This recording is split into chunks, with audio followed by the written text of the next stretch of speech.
my channel. Bertemu lagi dengan saya dan Indigo di acara Ketika Malam Tiba. Di situ ada mereka di sekitar kita. Nah, kali ini di video kali ini gue ingin bercerita lagi seputar Certamis, yaitu sekitar rumah sekitar area rumah gue. Jadi ini yang gue tempatin saat ini, itu perumahan yang gue tempatin saat ini tuh cukup terbilang angker, karena gue nggak bilang angkernya kayak gimana, cuma di perumahan gue itu tempatnya memang angker banget. Nah, itu kalian yang penasaran sama cerita gue, kali ini gue mau beberin semuanya ya buat kalian semuanya, tentunya untuk para subscriber semuanya. Jadi jangan lupa untuk kalian untuk like, komen, dan juga share video saya, dan juga komentar yang banyak, karena gue akan membagikan beberapa video-video terupdate gue. Dan jangan lupa untuk subscribe dan juga tekan tanda loncengnya biar nggak ketinggalan video-video terupdate dari gue setiap harinya.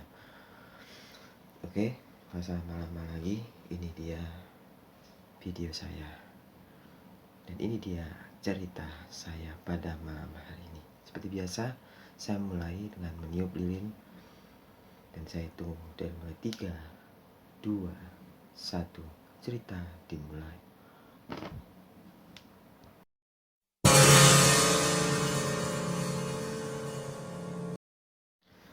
Oke guys, kali ini cerita gue mulai di perumahan gue seperti biasa. Dan perumahan gue ini terbilang angker karena ya lo tahu sendiri lah, setiap malam, setiap masuk jam 8 malam, setengah 9 itu udah nggak ada orang. Jadi tempat gue ini bener-bener sepi di saat malam hari. Jadi ketika habis isya gitu udah nggak ada orang.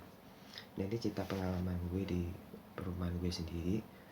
Ya kan rumah gue nggak ada apa-apa ya, ya lu tahu sendiri rumah gue kayak apa gitu. Tapi ya ini perumahan sendiri, jadi tetangga gue yang agak jauh itu di blok pojok itu, menurut konon ceritanya itu adalah rumah bekas kuburan. Jadi rumah itu bekas kuburan, sebelum dibangun perumahan itu kuburan. Terus tapi mayatnya udah dipindah, beberapa ada yang belum dipindah. Jadi ini cerita pada saat malam Jumat ya. Saat itu pas malam Jumat gue mau vlog, udah prepare, udah siap. Gue sama anak buah gue, sama asisten gue mau berangkat, mau menuju ke salah satu tempat, ke sebuah terminal Terbengkalai. Saat itu gue mau ke sana. Pas gue mau ke sana itu sekitar kurang lebih gue jam 7 jam 8. Gue mau berangkat ke sana, niatnya jam 8 udah sampai sana gitu. Jadi jam 7 itu udah siap-siap, jam 8 tuh berangkat. Pada saat itu ada pengajian juga di tempat itu. Jadi pengajiannya setelah isya. Jadi setelah isya pengajian itu dimulai sampai jam 8. Pas pengajian itu selesai, itu pengajian di rumah. Gue samarin orangnya, namanya itu Pak Y. Itu nggak tahu kenapa gue ngalamin kejadian yang aneh di situ. Mereka manggil gue untuk minta bantuan sama gue pada saat itu malam hari. Jadi pas malam hari itu sekitar jam 8 gue mau berangkat, gue dicegat sama orang di situ. Katanya ada kesurupan di rumah orang yang mengajian itu. Dan kebetulan yang kesurupan itu yang punya hajat. Gue nggak tahu setelah ngaji itu kesurupan yang benar-benar nggak terkendali saat itu, sehingga pada saat itu gue harus mendatangi tempat itu. Di saat gue ngedatangi tempat itu, gue udah feeling di kamar saat itu. Feeling di kamar, gue belum langsung feeling di orang yang kesurupan ini. Gue dengar orang yang kesurupan itu, cuma gue feeling di kamar. Gue kan ngeliat orang gelantungan di dalam kamarnya. Gue udah ngerasa udah beda nih auranya, udah itu kayak ada orang perempuan gelantungan di atas. Itu nggak ada apa-apa tapi gelantungan kayak ngelayang gitu. Tapi gue urus nanti aja deh, nanti ini, nanti lo, nanti giliran nanti gitu. Pas itu gue nemuin orang kesurupan di situ. Nah, gue temuin orang kesurupan itu orang udah kesurupan hebat, yang dimana dia kesurupan perempuan. Gue udah ngerasa itu banyak banget yang masuk, karena udah gue ngeliat itu kiri kanan dari orang ini udah ada sosok-sosok yang memang udah nungguin masuk gitu. Dari mulai itu suaranya berubah-ubah, jadi kesurupan itu suara dari orang ini berubah-ubah, jadi kakek-kakek, kadang jadi ibu-ibu, gue nggak tahu. Yang gue ingat pada saat itu dia kesurupan kuntilanak merah yang itu memang lokasinya tepat di sampingnya itu rumah kosong banget. Nah di situ dia kesurupan, gue yang sembuhin, kesurupan lagi. Jadi si orang ini kesurupan karena dia juga satu pasang susuk, yang kedua dia menelan sesuatu seperti jimat yang dia telan di dalam badannya itu. Makanya dia kesurupan hebat saat itu. Gue sembuhin, kambuh lagi, gue sembuhin, kambuh lagi, masuk. Jadi itu masuk bergiliran orang-orangnya itu. Sampai pada saat itu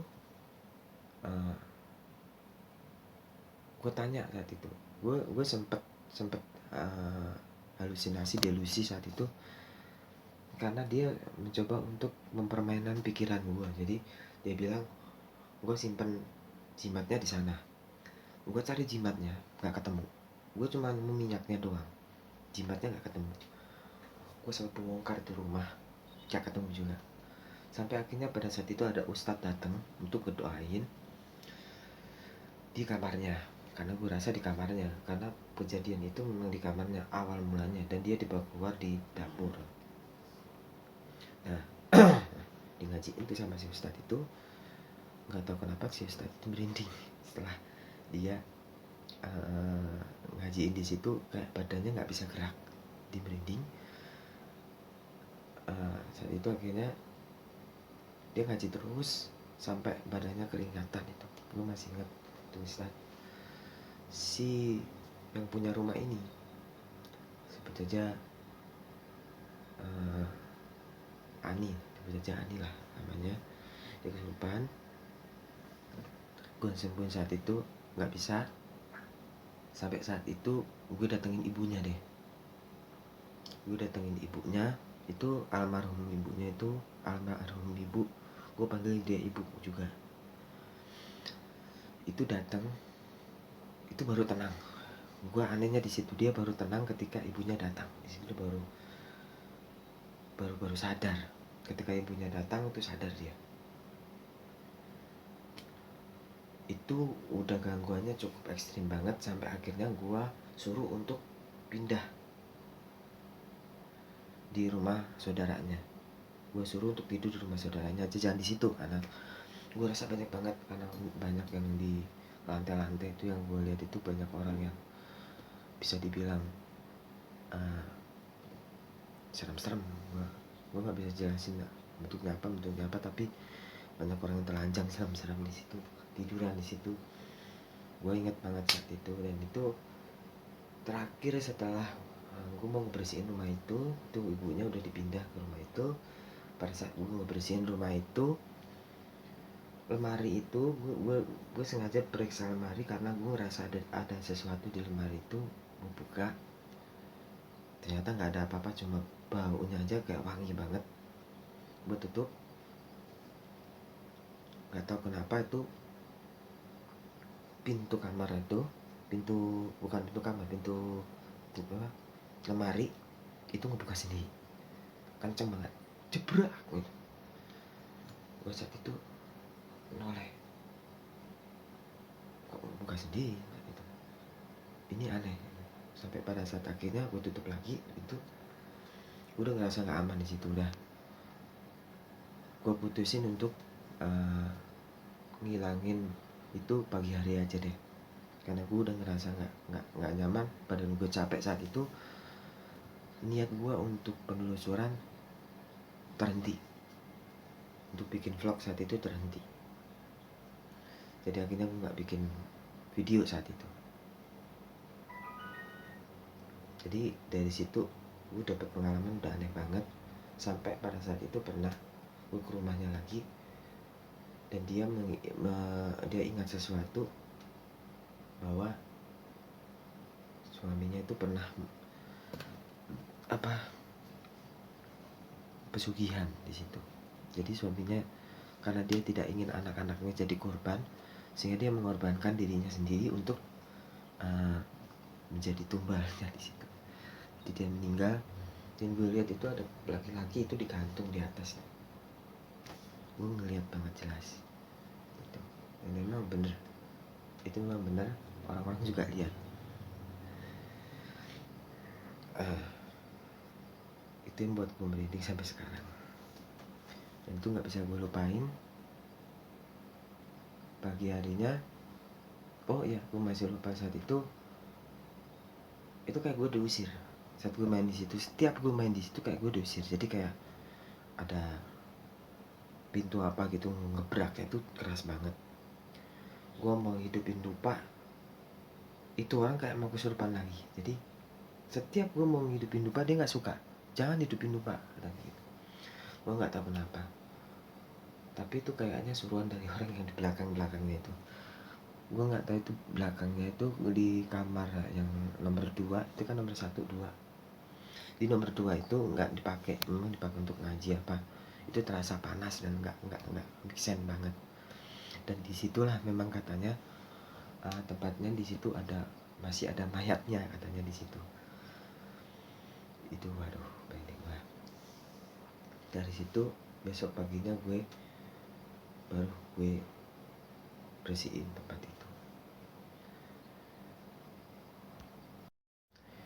Dari kejadian tersebut ada satu kejadian lagi di rumah kosong yang sebelah itu, yang katanya ada kuntilanak merah. Itu kejadiannya saat itu seorang ojol. Pas gue pulang malam-malam, saat itu gue pulang sore, jadi pada saat itu gue rame banget. Gue pulang 12:30, gue baru nyampe jam 1. Ada ojol yang kayaknya nganter food, itu nganter makanan, bisa katakan food atau nganter makanan di situ. Gue ngeliat dia nganter makanan di situ, karena memang itu sendirian. Kok dia nunggu di situ lama banget tuh, gak pulang-pulang gitu. Sampai gue ganti baju itu masih ada di situ dia. Gue samperin, karena gue penasaran, "Mas, ngapain di sini?" Gue tanya gitu. "Nganter makanan, Mas." Orangnya masih ngambil duit. Tadi orangnya keluar, dia masih ngambil duit. Makanannya masih dibawa sama ojolnya. Gue masih ingat saat itu. Tapi dia nggak keluar katanya gitu, Mas. Saya telepon nggak bisa, Mas. Di rumah ini, yang gue lihat rumah itu rumah kosong. Dan lu tahu nggak, itu banyak ilalang. Katanya itu rumah mewah, rumah gede. Ya kan gue bingung gitu. Apa yang rumah gede? Yang gue lihat ini rumah kosong, banyak ilalang. Ya kayaknya ini udah nggak beres nih. Ini Mas ojolnya udah nggak beres nih. Mas, boleh pejamin mata bentar nggak? Gitu. Buat apa, Mas? Udah, pejamin mata dulu. Dipejamin matanya, gue bacain doa. Itu tuh gue suruh untuk melek. Ketika dia melek, rumah yang mewah tadi dilihatnya itu berubah jadi rumah kosong yang kotor dan pintu yang bobrok serta ilalang yang tinggi. Itu dia langsung shock di situ. Dan makanan ditaruh di situ, dia kabur dari itu. Itu pengalaman yang ada di perumahan itu, di rumah kosong itu. Dan gue cerita kalau itu yang pesen kuntilanak merah. Itu di situ kuntilanak merah. ada kisah lagi. Saat itu kisah ini penuh warung nasi goreng yang ada di pojok perumahan. Itu juga serem, yang katanya mereka pernah melihat sosok perempuan yang beli nasi goreng tapi kepalanya nggak ada, kepalanya ditenteng. Gue masih ingat saat itu cerita tetangga-tetangga juga banyak yang cerita masalah itu. Jadi itu tukang nasi goreng bangun di situ udah lama banget. Namanya nasi goreng Arang kalau nggak salah. Nasi goreng Arang. Itu berapa bulan di situ ya? Nggak lama kok. Jadi 4 bulan atau 5 bulan di situ. Banyak yang beli di situ. Tapi setelah itu sepi. Beberapa hari kemudian saat itu sepi tempat itu. Nah, dia jualan sampai malam jam 12 saat itu. Nggak tahu kenapa saat dia mau prepare mau pulang, ada cewek yang mau beli. Bang, pesan nasi goreng. Saat itu dibikinin sama dia nggak noleh ke arah orang yang beli ini, dia bikinin. Ketika udah dibikinin, dia saat itu nggak sendirian sama asistennya di situ. Asistennya ngelihat itu nggak ada kepalanya, asistennya kabur, tinggal dia sendiri. Dia bikin nasi goreng. Setelah nasi goreng itu jadi, dia kasih nasi goreng itu, ini mbak. Di situ dia kaget ngelihat cewek nggak ada kepalanya, putus. Dan itu gue pernah ngevlog di situ, HP gue ngeblur. Kalau kalian pernah ada yang komen HP-nya ngeblur bang di situ tiba-tiba, nah itu di situ lokasinya. Pas gue ngerekam hantu kepala buntung itu, kameranya ngeblur, itu di situ penampakannya. Kalau lu nggak tahu di situ tempatnya. Jadi itulah pengalaman dari tukang nasi goreng saat itu. Dan itu 2 orang yang jadi korban di situ, yang melihat langsung tempat itu. Makanya setiap hari perumahan itu nggak pernah yang namanya ada orang, yang selalu sepi tempat itu. Dan setiap jam 8 itu udah sepi perumahan ini, udah nggak ada orang lalu lalang di situ. Jangankan lalu lalang, orang lewat situ aja nggak ada yang berani. Ada orang yang ceritanya itu yang mereka itu di lapangan dekat masjid itu juga ada orang yang katanya lewat situ mereka ngelihat ada cewek duduk, kuntilanak putih itu di situ. Jadi mereka pulang kerja lewat itu akan ada batu yang pinggir lapangan voli itu. Di situ ada perempuan rambutnya panjang segini. Jadi pengalaman dari banyak orang sih, banyak orang yang ngelihat itu. Katanya ada yang bilang kalau rumah ini bekas kuburan, ada yang bilang ini kebun orang dan sebagainya. Itu memang ya. Dan ada yang bilang hantu kepala buntung itu adalah hantu seorang wanita yang meninggal karena dibantai sama warga karena TKI. Karena di sini karena dibantai warga karena melakukan kegiatan mesum yang namanya, dan dia dibakar di lumbung yang di dekat sawah. Ada tempatnya lumbungnya, itu ada lumbungnya di situ. Jadi dia itu meninggal karena dibakar di situ. Dan pokoknya kejadiannya itu aneh-aneh. Sampai ada yang gue dulu pernah kejadian mie ayam dulu dekat rumah gue, itu sekarang udah pindah. Sempat dapat pengalaman horor yang luar biasa. Itu ada pohon gede di sebelahnya, itu tempat gue gombel gitu. Dan itu sempat setiap kali dia jualan selalu ada yang namanya, mohon maaf, pakaian dalam wanita tapi nggak make sense gitu. Pakaian dalam wanita yang ukurannya tuh gak seperti wanita normal, gede banget gitu. Itu gue nemuin, itu pertama kali temen gue nemuin. Terus gue Gua buang saat itu. Gua buang di sawah, dia balik lagi. Gua buang di sawah, itu BH balik lagi. Gua buang di sawah, itu BH balik lagi. Pokoknya berkali-kali. Sampai gua akhirnya kesel, gua bakar itu. Ketika gua bakar itu malam-malam, muncul kelelawar gede banget. Gak tahu asalnya dari mana, mungkin gue yang bakar jadi dia tersinggung, ada di situ. Dan yang paling aneh di perumahan ini, sempat ada yang pakai pesugihan juga, pesugihan ayam kalau nggak salah. Jadi setiap malam itu ada kejadian lagi. Pas gue pulang malam itu ada ayam di perumahan gue, itu ada ayam, 2 ayam, itu ayam potong, kayak ayam potong, ayam putih itu 2, itu ada di situ. Itu dia selalu muncul ketika malam hari jam 11, 12, sekitar jam segituan. Pada saat itu gue masih kerja dong, gue belum kerja di nasi goreng dulu, gue jadi pizza hut. Itu gue pulangnya jam 12, jam 1, itu selalu ada ayam di situ. Itu kayak ayam potong itu. Setiap kali gue lihat situ ada ayam itu, jam 11, jam 12. Ketika saat itu bapak gue juga lewat di situ, ngambil tuh ayam, dipotong, dimasak lah kayak biasa lah, dimakan. Tapi besoknya busuk ayam itu. Dan gak lama setelah itu, besok lagi, itu ayam yang tadi dipotong ada lagi 2. Aneh. Nah itu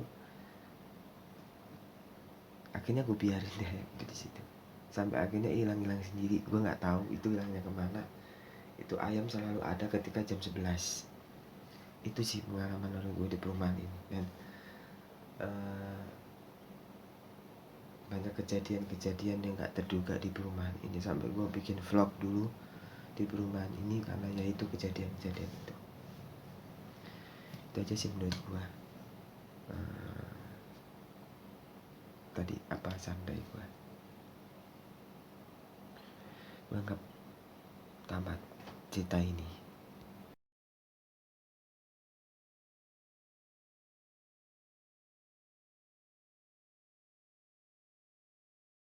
Oke guys, terima kasih sudah menyaksikan video saya dari awal sampai akhir.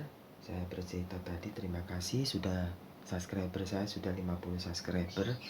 Semoga bisa nambah lagi kali ini.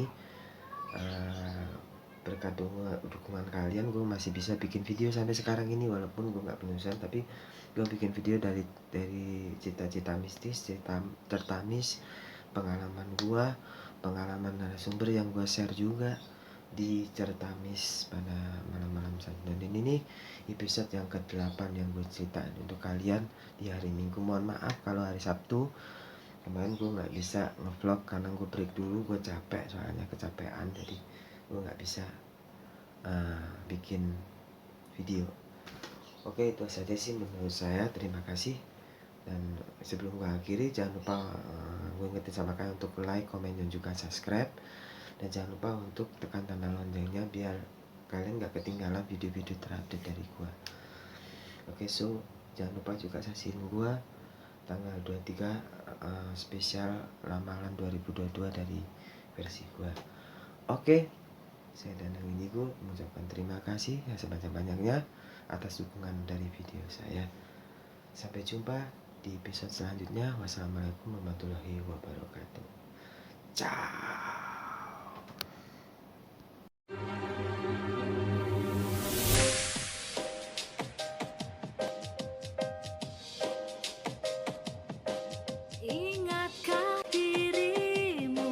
Saat kita ini di dalam cinta.